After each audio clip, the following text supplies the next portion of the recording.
show a quick 5-minute video on how to set up multi-band sidechaining. I'm just going to go through everything pretty quick as a reference. So first of all, you got to set up your triggers. You're sending in MIDI from your kick, post effects, in MIDI from your snare, post effects, and these are getting sent to your sidechains, which in this case are on this bus, sidechaining most of the mix. There's one, the first one is for the kick, second one's for the snare.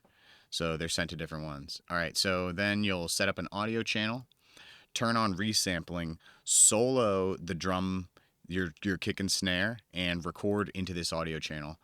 And then what you'll do is one way to set up the, figure out how long each of these bands is, you can go in here, look at your crossovers pop up right here when I have it right here. So 178 and 1.92. So you just have to get like pretty close. 185, it's 5 dB difference. That won't make a big change unless you have something sitting right on there. But anyways, go in, automate. I have a kick duplicated 3 times, a snare duplicated 3 times.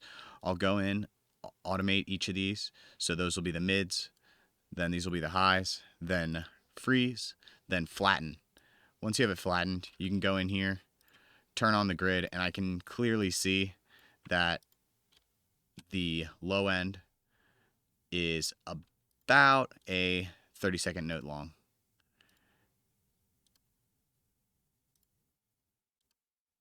Or maybe a 16th triplet. But set that, I would write that down, move over, look at the next one.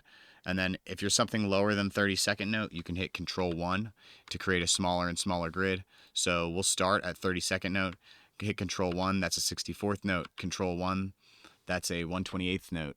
So the mid of the kick I know is 128. So close both of these, open up my kick. Low end, we'll say 16th triplet. Mid, 128.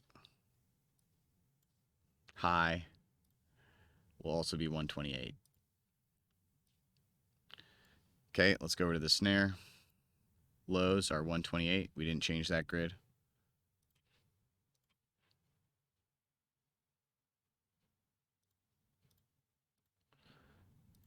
Snare, we have to make a decision about how much we want to trim. I really just want to trim this loud portion, or this can overlap and sound naturally. So let's start at a 30-second note.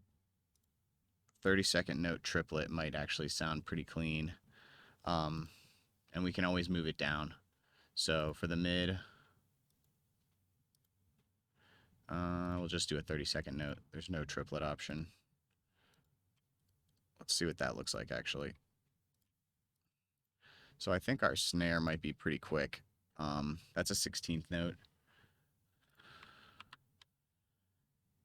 Yeah, we'll stick with 30-second. And then the high is a little bit longer.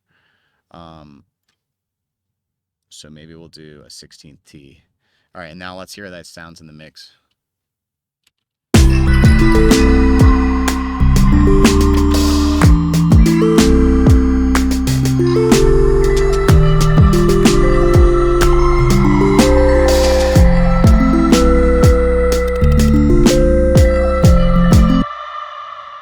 And that's how I set up a multi-band sidechain for my mixes. I'm EOS. If you liked this tutorial, check out some of my music on Spotify or SoundCloud.